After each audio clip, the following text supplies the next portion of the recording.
For being here today. I'd like to give you a great welcome for being here at the 2015 Gold Star Awards ceremony. This is the time where we're able to recognize all of you who've been working tremendously hard to ensure superior food safety standards in your food service facilities across this county.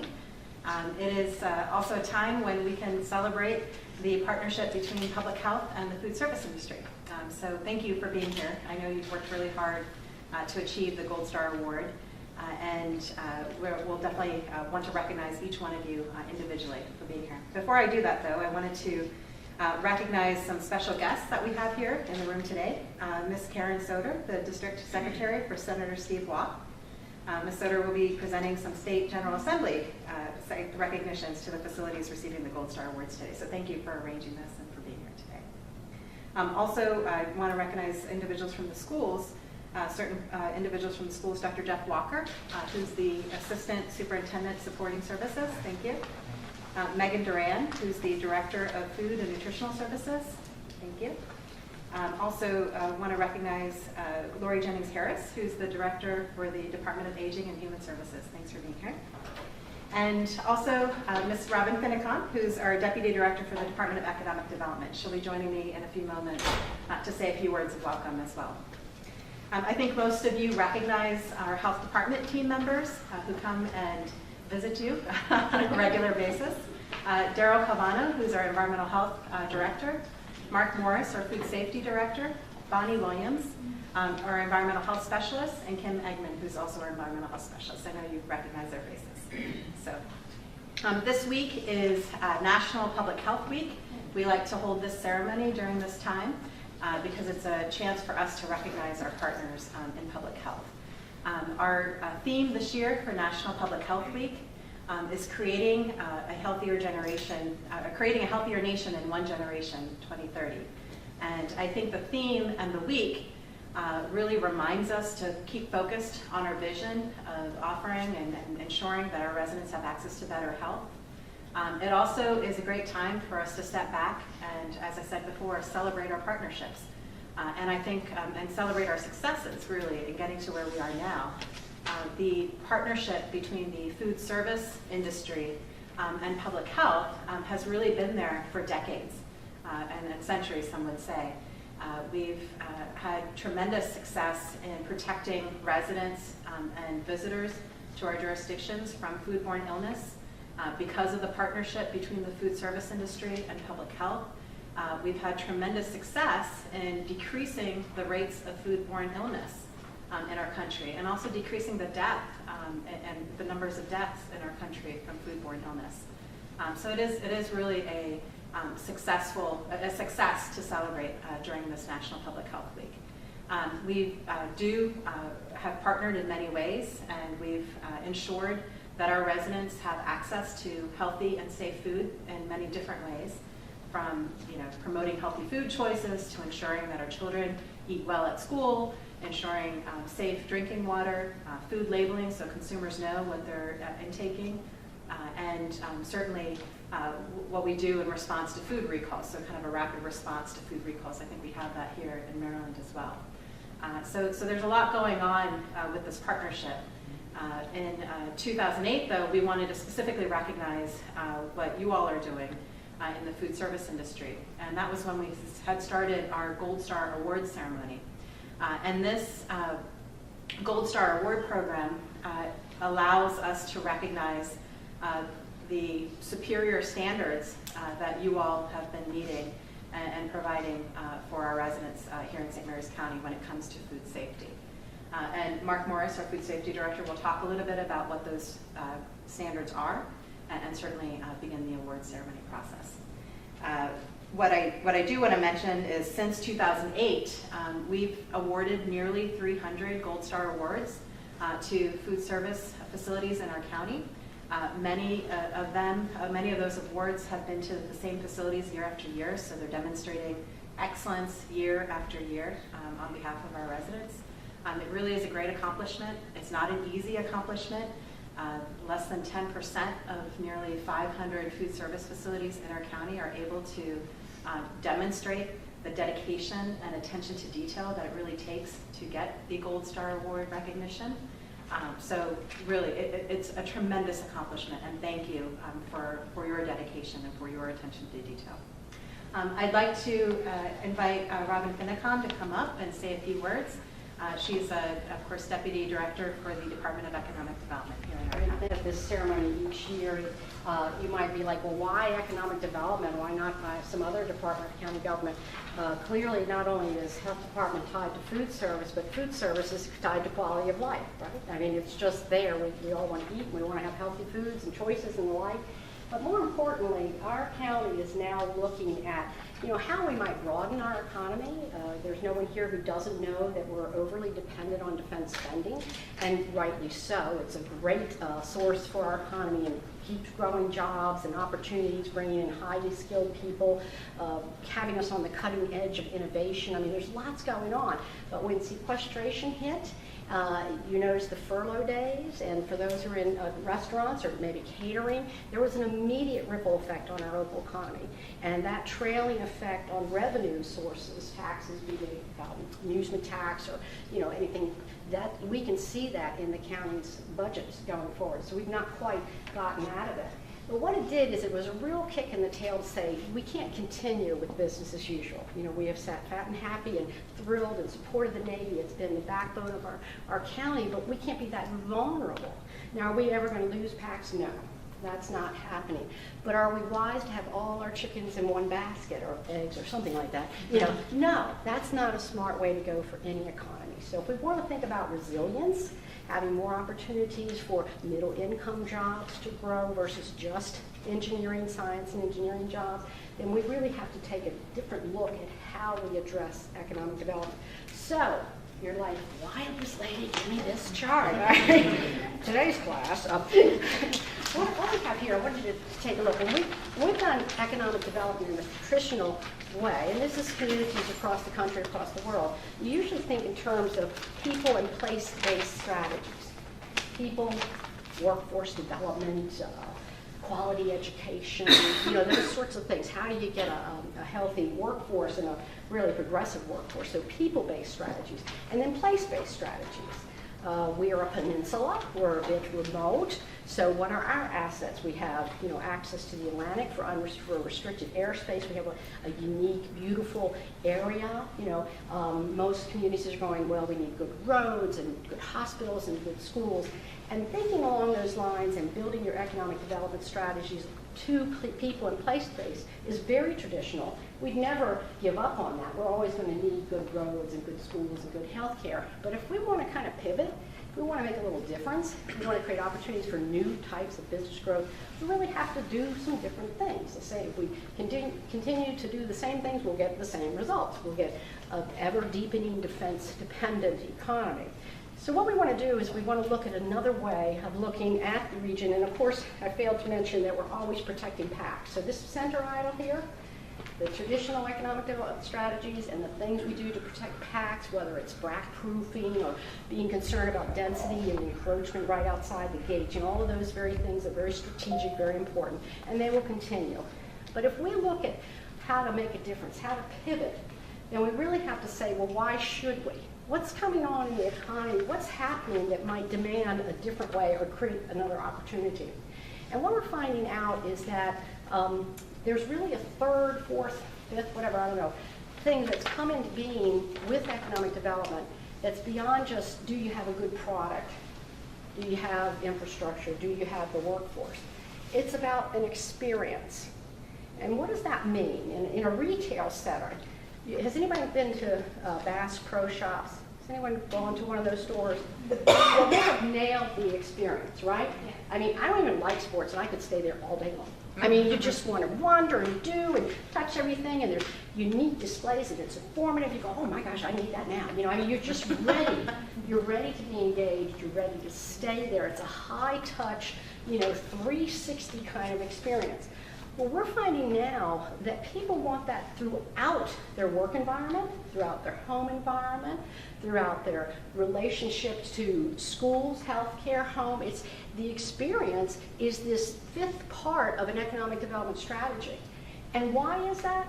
Well, because most of us want to be spoiled, we like that. We want that, we want to live someplace that's nice and beautiful. We want to have, walkable streets and safe communities. We want it all. It's not like years gone by. If the good job was there, you went there.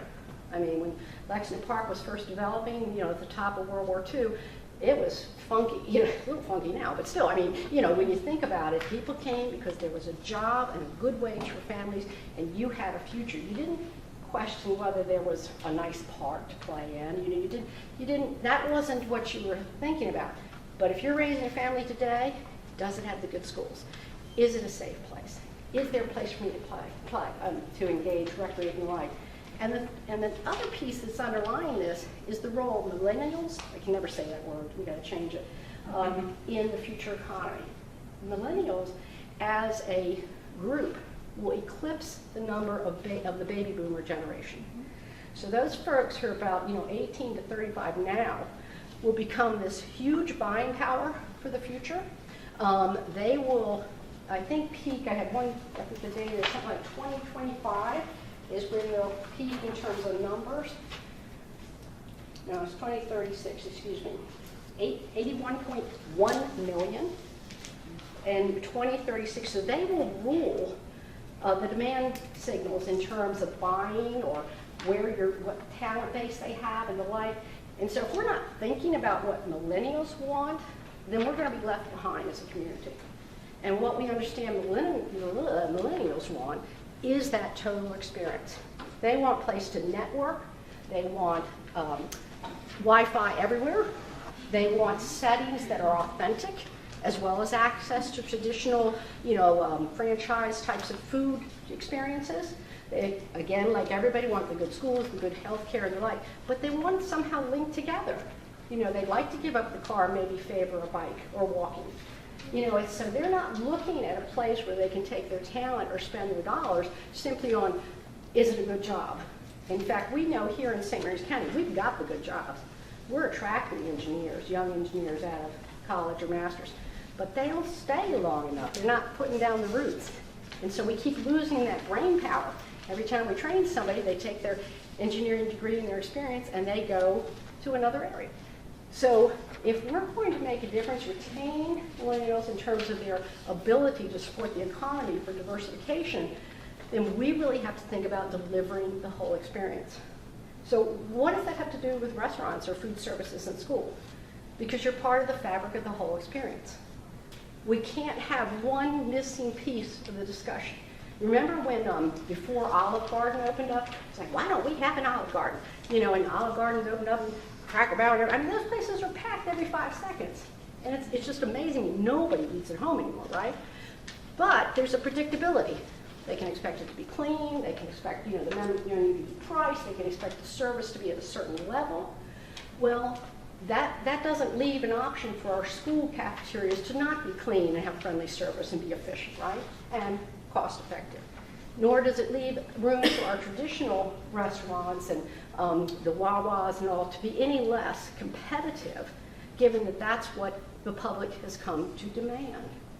I mean, I grew up here, I thought the highlight was the Roost, Yeah. and in this day it was, in the Belvedere, and all these wonderful places that I still miss today, right?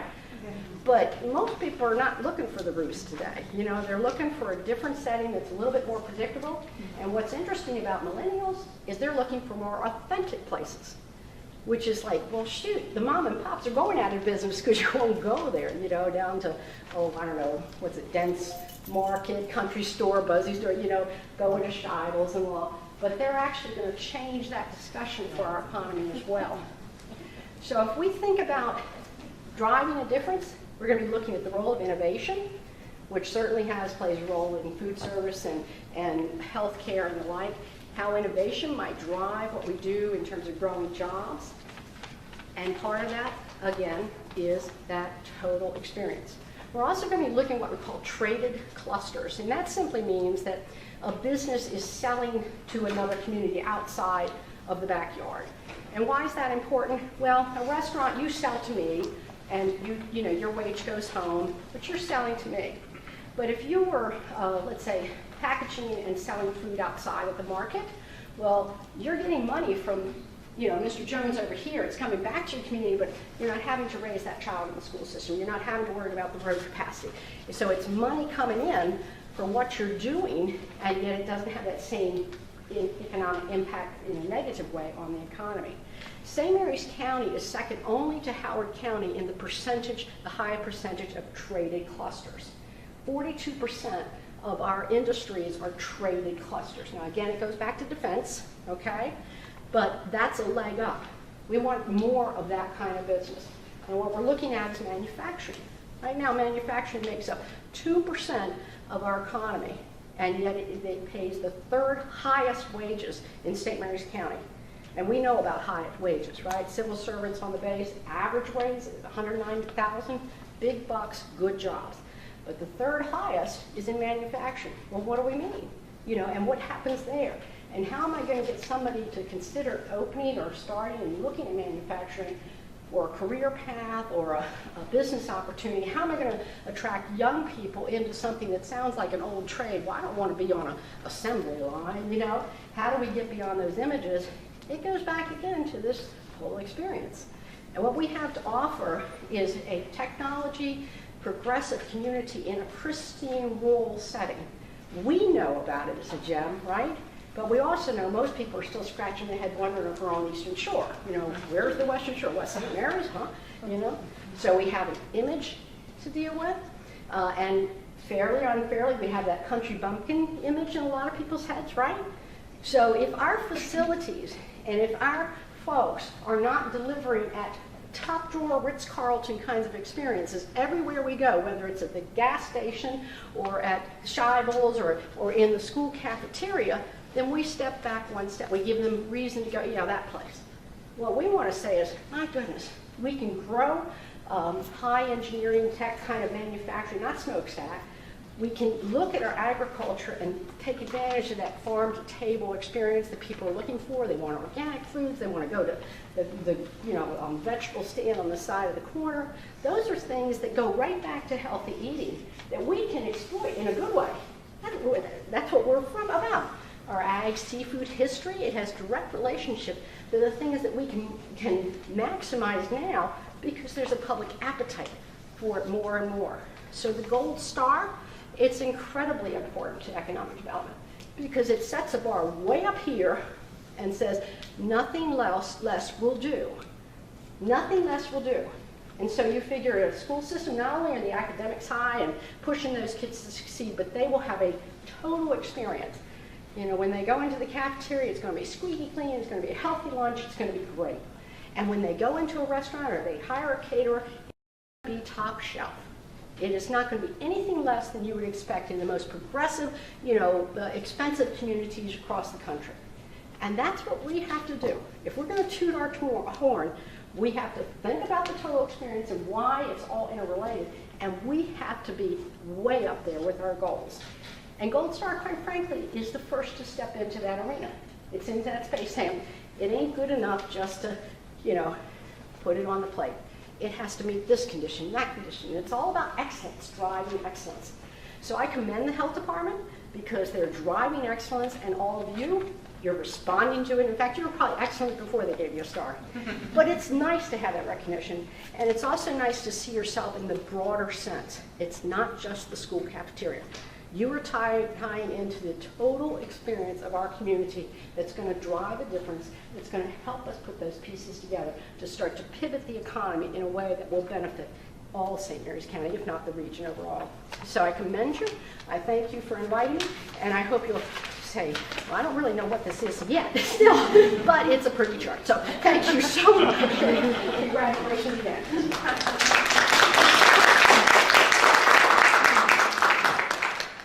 Thank you, Rob. Thank you, Dr. Brewster. I'm not teaching a food class today. Right? So what is Gold Star? Well, as Dr. Brewster said, we started back in 2008, and it's a recognition of the best of the best. It's unique to St. Mary's County. No other county in the state of Maryland has this kind of recognition program for their food service facilities. Some states put letter grades in the windows of their food service facilities. Last year I was in South Carolina, and everywhere I went, everybody had an A The golf course had an A. Everybody had an A. And I started looking for the B's and the C's, but there weren't any because everybody had an A. So I started thinking, that's kind of watered down. It just really what it meant was the health department had been there. So I started thinking about our gold star. So 38 facilities out of almost 500 facilities earned the gold star last year. Less than 10%. So you guys are an elite group, performed well. You took the time to get some food safety certifications, and you can't let me torture you in my food class. You practiced sound managerial controls so that you didn't have any temperature violations during the course of the year. At any of those walls, floors, and ceilings, those general retail practice violations, you took care of those. You fixed them within the 30 days. And most importantly, no foodborne illnesses associated with your facilities last year. And the streak continues. It's been a while since we've had a foodborne outbreak in St. Mary's County. So, and part of the reason is because of the things you guys do in your facilities. So congratulations to everybody. I have a special treat for you guys. Karen Sauter from Senator Wall's office brought us down a special certificate from the House of Delegates, right? General Assembly. So along with the Gold Star Awards, you'll be receiving a citation from the General Assembly this year as well. So, being that group, and this is just not that watered down A, be proud of this Gold Star. Display it. I hope you display it. I hope you point it out to your customers. Put it on your advertisement. When people ask me where do I go to eat, I refer them to our website and I tell them about the gold stars. That's where they need to go. So have we tortured them enough? Okay. So let's start with some awards. My team would come on up.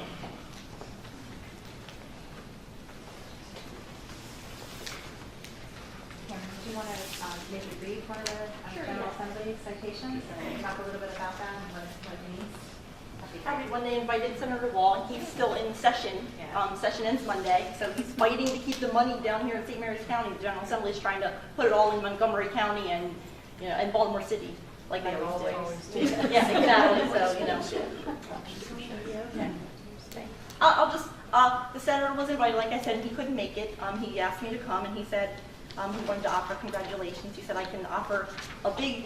Not a big check like you win from the lottery, but a big certificate. That's a citation, which Mr. Moore said, well, that sounds like a bad thing, a citation. In this case, it's a good thing. It's already, it says, the Maryland General Assembly official citation. Be it hereby known to all that sincerest congratulations are offered to recipient in recognition of St. Mary's County Health Department Gold Star Award for achieving and maintaining excellence in food handling and preparation practices. And signed by the senator. Okay. Yeah. Okay, please come on up here. All right. So our first is Father Andrew White here. Father Andrew White School. Oh, we're supposed to do the mics here. You're not here? Okay. Next is Loeffler Senior Center.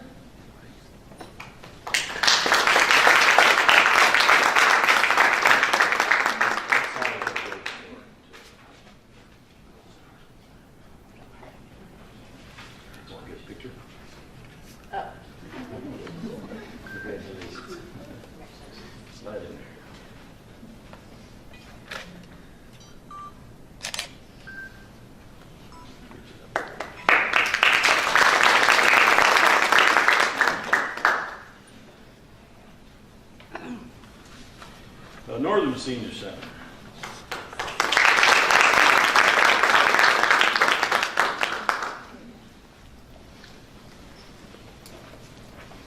Congratulations.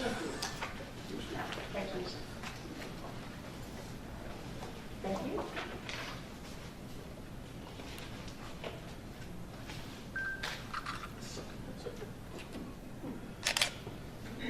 Thank you. Sorry.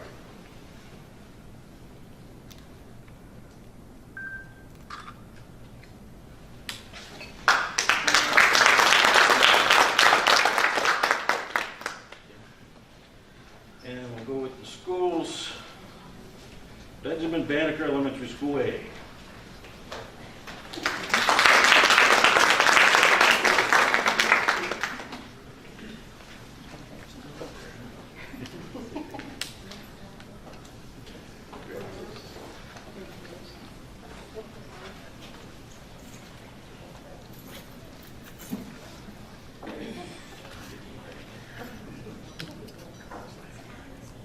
Slide over after. Okay. Thank you. And more, sorry. Good purple ribbon there.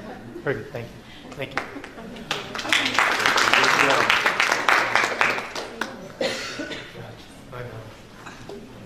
And Benjamin Banneker, School B.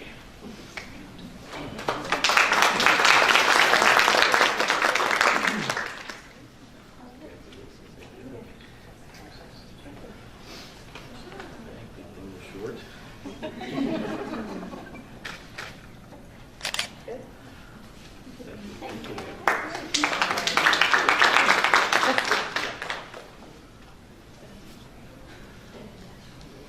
Chesapeake Public Charter School.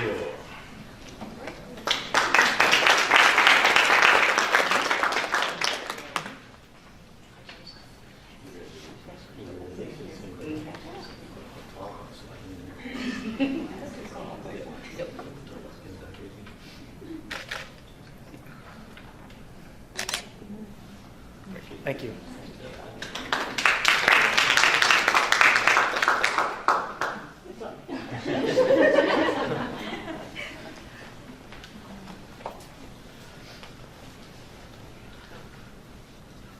Esperanza Middle School.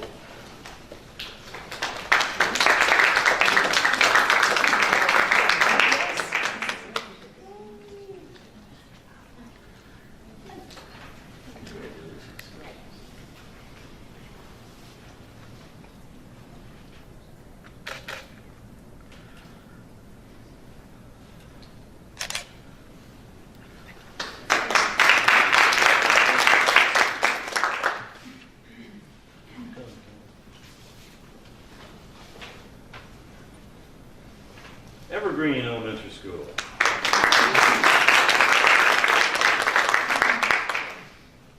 Congratulations.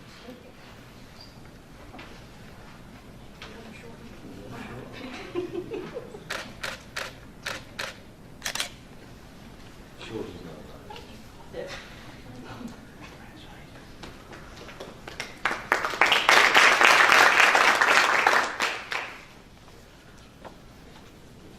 Fairlead Academy.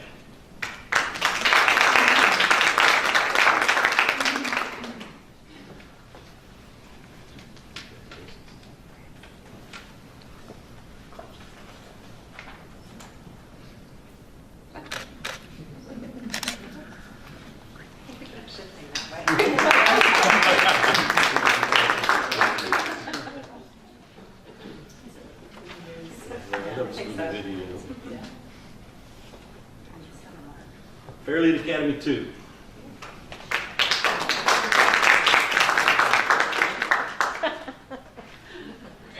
Stepping in. Congratulations.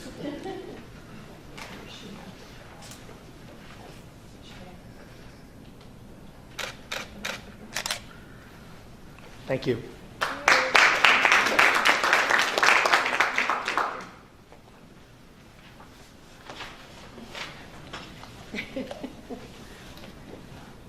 Greenview Knolls Elementary.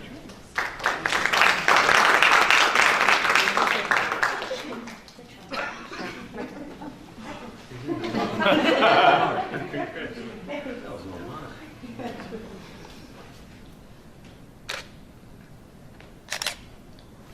Thanks.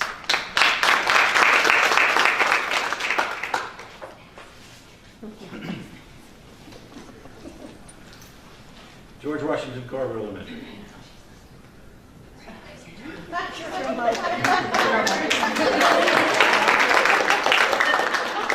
Man, multi-winners here. Yeah.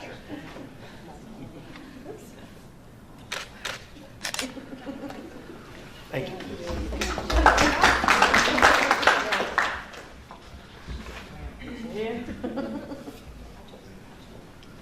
And Great Mills High School.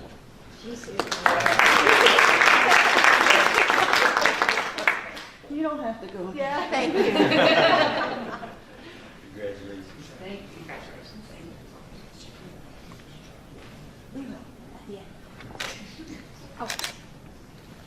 Thank you. Hollywood Elementary.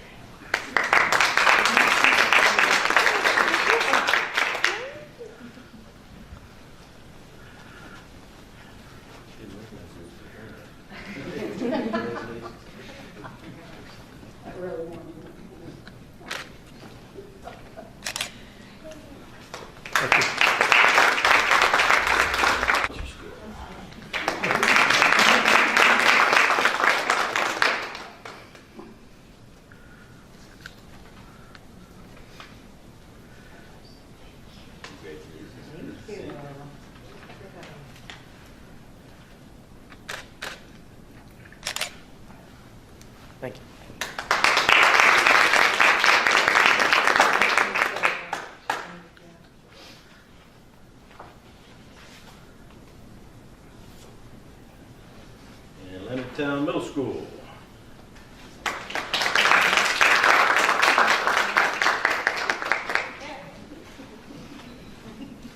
Congratulations.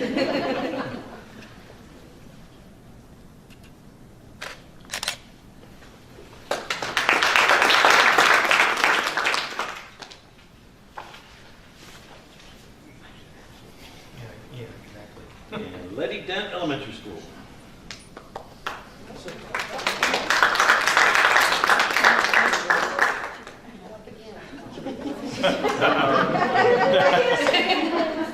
What are you doing?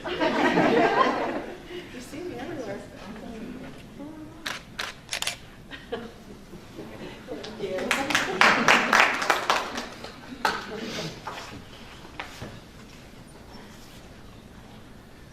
Lexington Park Elementary School. There you go.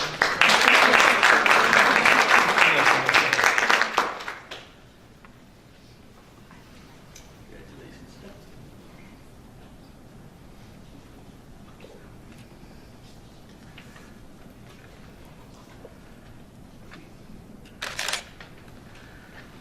Thank you.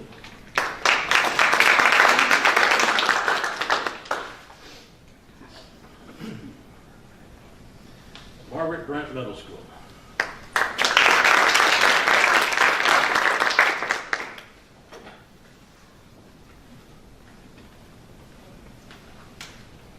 You missed me?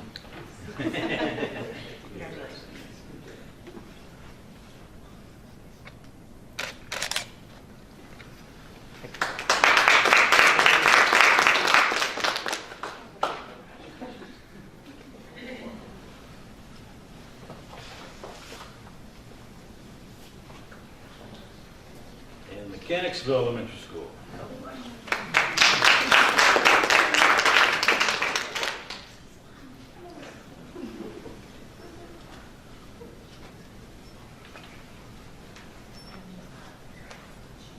Congratulations. Thank you.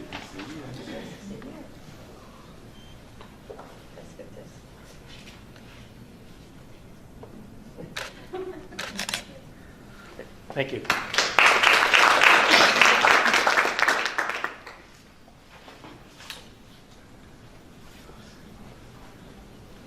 And Oakville Elementary School.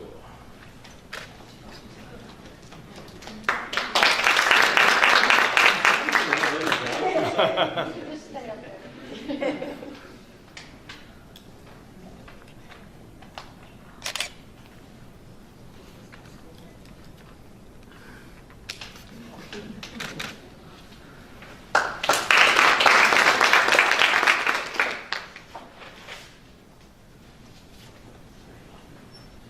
Ridge Elementary School.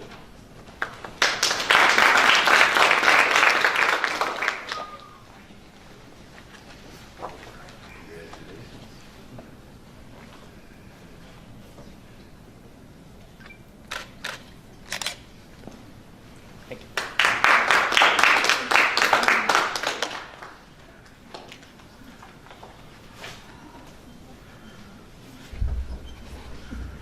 Spring Ridge Elementary School? I'm sorry, Spring Ridge Middle School.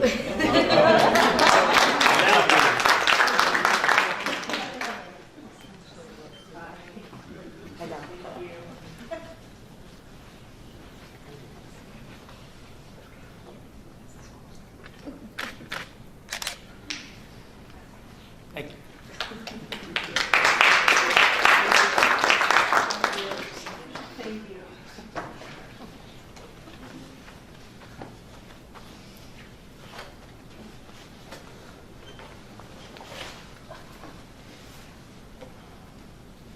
The last school. White Marsh Elementary School.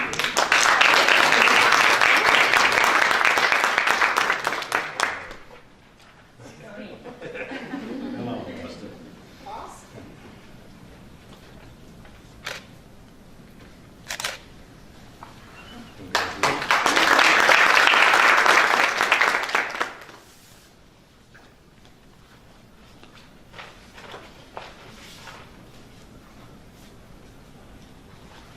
Target stores here.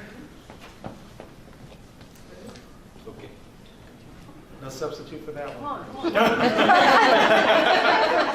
gotta run to the store to get that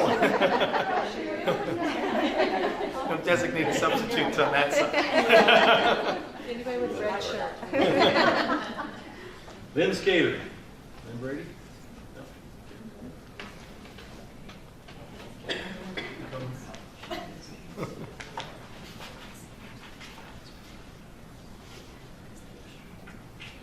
Brewster's Real Ice Cream. Oh, it's okay. They may not be in season yet. Probably getting busy for the season. I know they're not here. Anchor of Walden Sierra.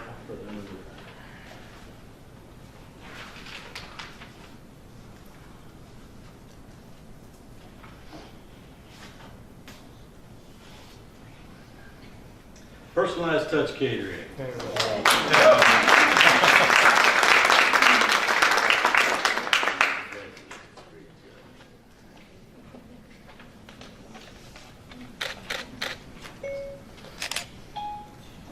Thank you.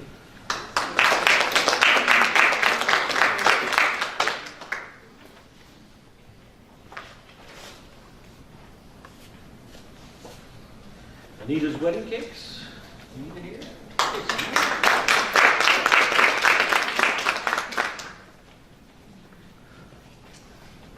Also known as Anita's Cake Shop. We did that wrong again. Thank you. Well, it's mine. Did you bring any?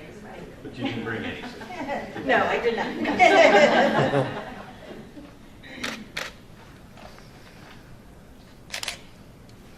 Thank you.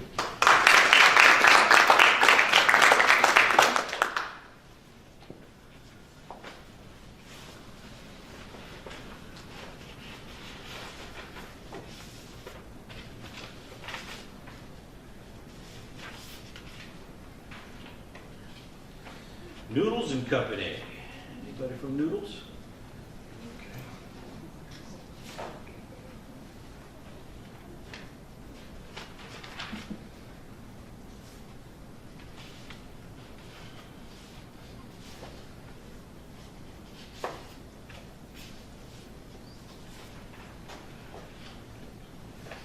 Papa John's Pizza.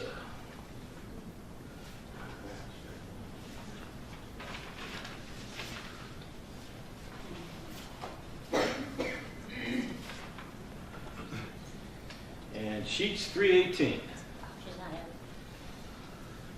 Well, our other Sheets is here, right?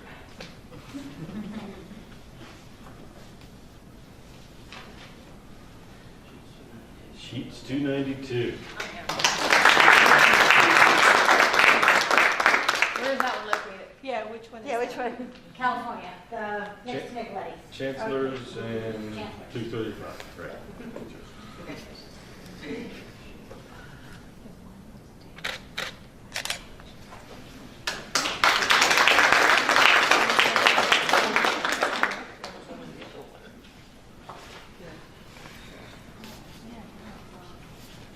Yeah. Sweet Frog Frozen Yogurt. I believe this is the one with Charlotte Hall.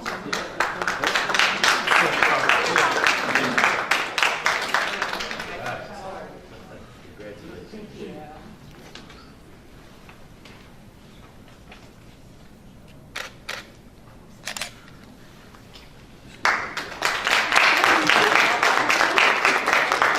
She spelled sweet too.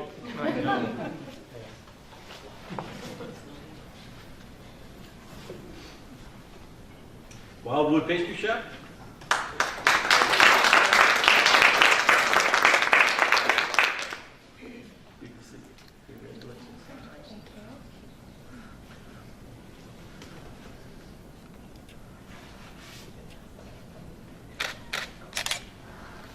Thank you.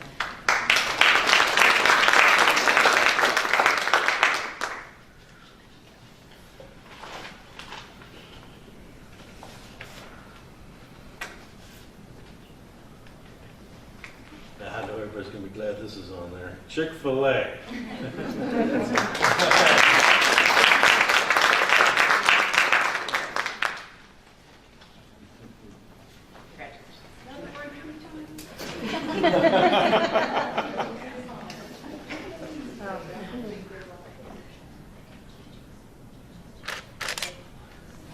Thank you.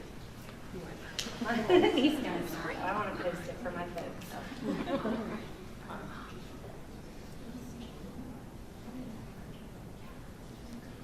Thank you.